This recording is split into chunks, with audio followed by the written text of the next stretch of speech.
well-wishers and welcome to my channel Aspiring Minds. In today's video, we are going to decode the line-by-line meaning, summary and do a detailed analysis including the themes of a poem, A Thing of Beauty, a beautiful poem written by John Keats. So grab your virtual seats and let's begin.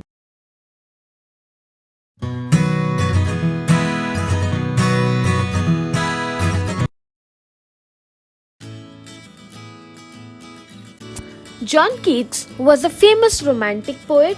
He is known for writing passionate poetry and it often explores themes like beauty, nature, love and mortality. Keats, alongside other romantic poets, made a significant contribution to English literature with his emotionally charged up works. So his life was though cut short because he was diagnosed with tuberculosis at a very young age, but his poetry continues to be celebrated for the deep emotional impact it had on the readers.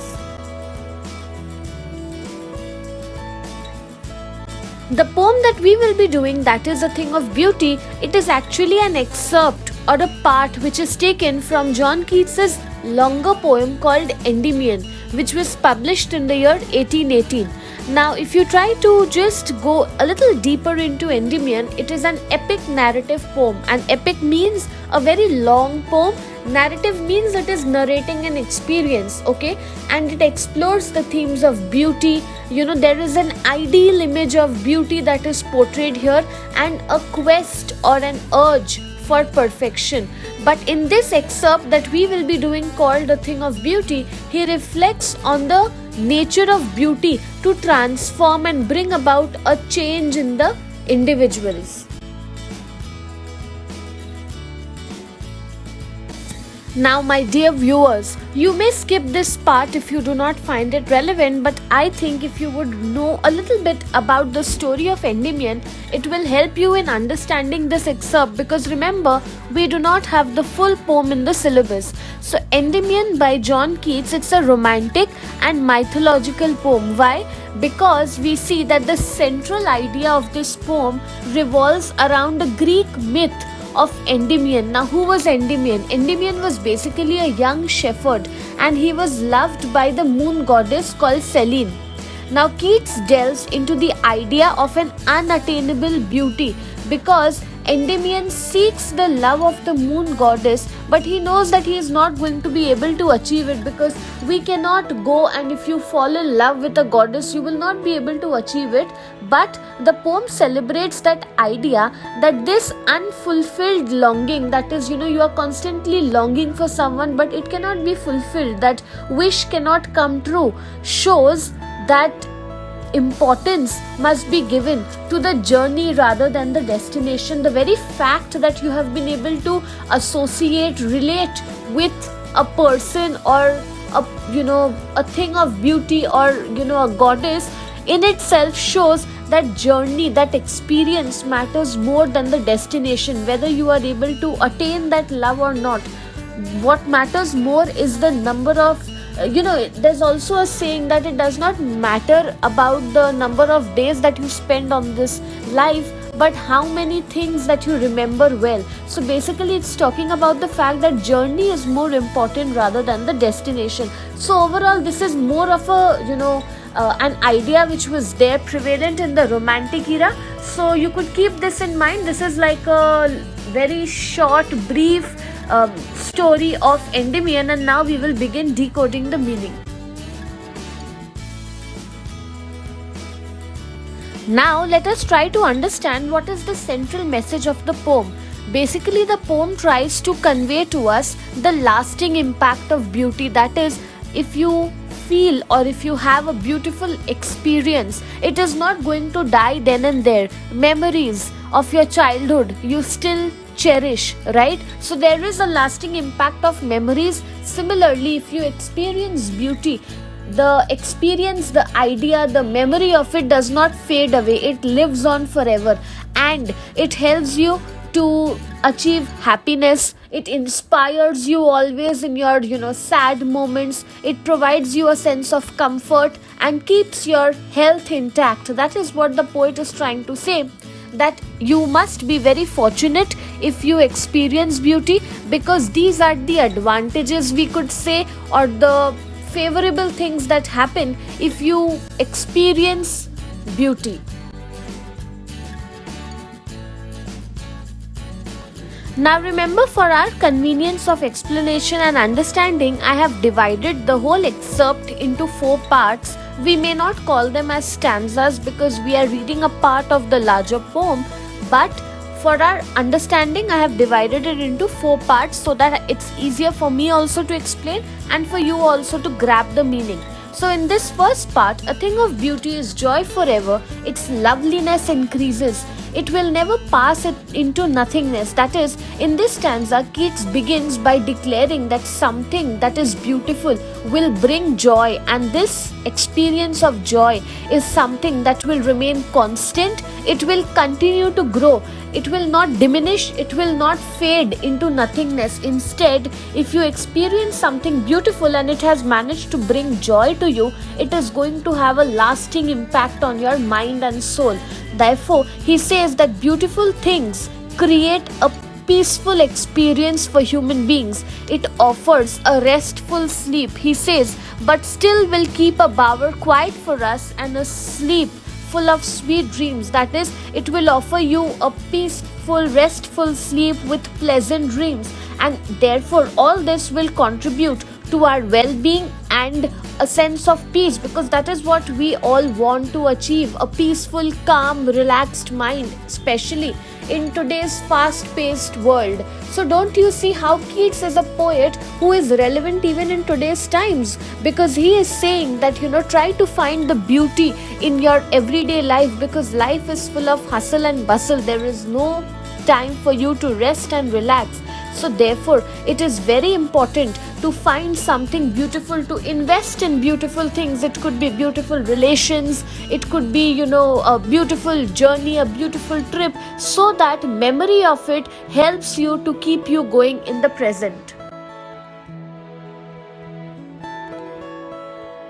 Then in the next few lines, he says that it is because of this nature of beauty that we experience in our life that every day, every morrow, we are wreathing a flowery band to bind us toward. That is, because of this experience of beauty, what happens?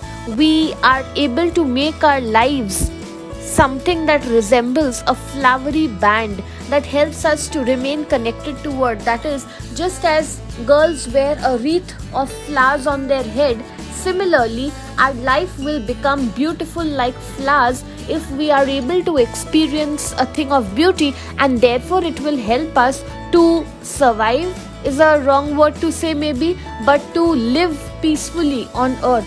This connection to the beauty of the natural world will allow us to persevere, to work hard and find peace in the face of discouragement, because he says, spite of despondence, of the inhuman dearth of noble natures. That is, he's saying that if we remain connected to the natural world, whenever we feel that we are lacking happiness, there is a sense of discouragement, there is sadness, people around us are not exhibiting noble good qualities, we are having dark, gloomy days, the life is becoming challenging, path of our life is uncertain, undecided. In all these circumstances, it is beauty that will serve as a source of inspiration. It will provide you the capacity to endure, to face these challenges. Despite any kind of difficulties, you will be able to become a strong pillar of strength. Beauty is going to bring about this change, this resilience, this power to endure life.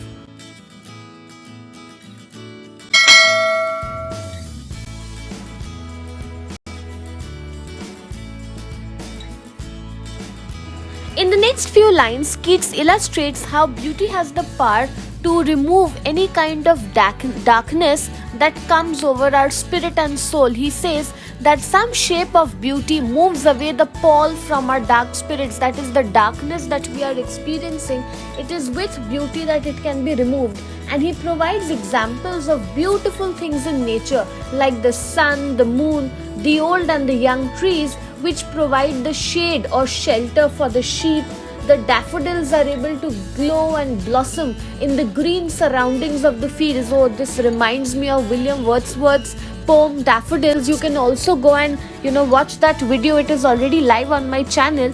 Along with that, he is also giving example of clear streams that offer relief in the hot weather. Often we see in the mountain areas there is a stream flowing, and we love spending time. I love spending time beside a stream of water in hot weather. Apart from that, he's saying that another example could be a forest which is full of musk roses that are in full bloom. So these are all the examples he provides, that these are beautiful things of the natural world that you can spend time with, gain beautiful experiences which will help you to survive. So these natural elements represent how beauty can be found in a variety of multiple things around you. It exists around you. You just have to go and find it, because if you are able to find it, you will realize that these elements of beauty have the ability to uplift our soul. It provides a sense of motivation. It instills a sense of liveliness. It offers solace.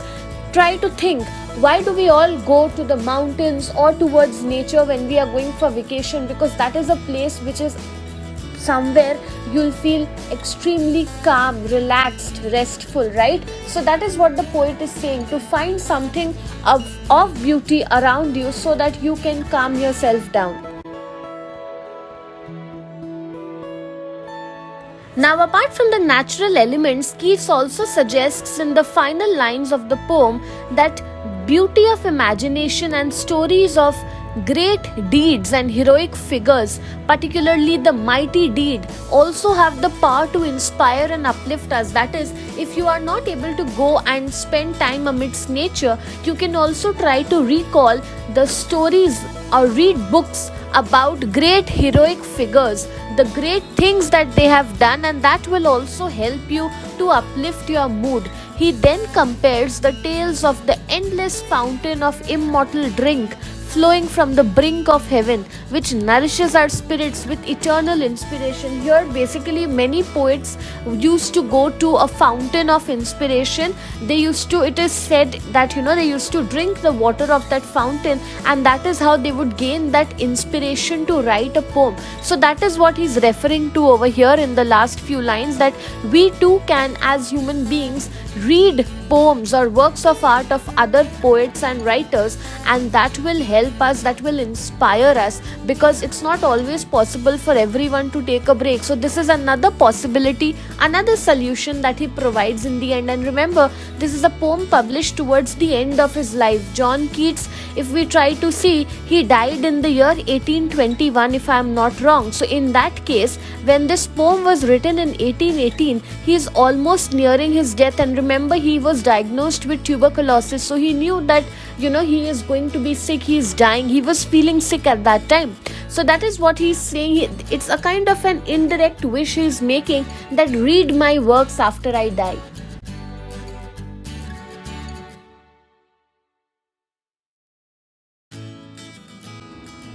Now see, overall there are 4 major themes that come out from this excerpt that we read today. That is eternal beauty. The poem explores the idea that beauty is eternal, that is, it is everlasting. It does not fade away with time. Instead, it continues to grow, and as it grows, it brings joy and inspiration throughout our lives. Next, it shows that the poem also has the idea that beauty serves as a source of resilience. It provides you that power to endure life, to face life's challenges and hardships. It gives us the strength to endure any kind of difficulties that might come in our way.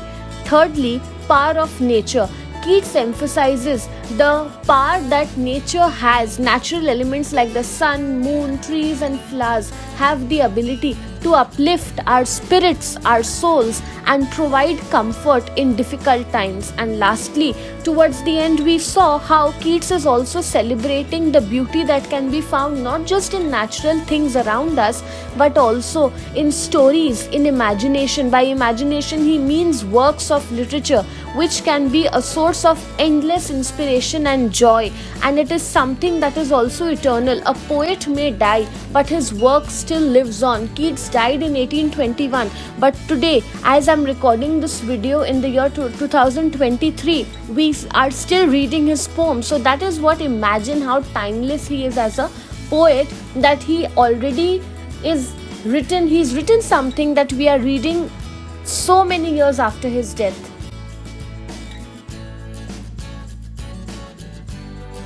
So that's it from this video. I hope you liked it. Do hit the like button, subscribe to my channel for more such future updates. Thank you for watching. Bye.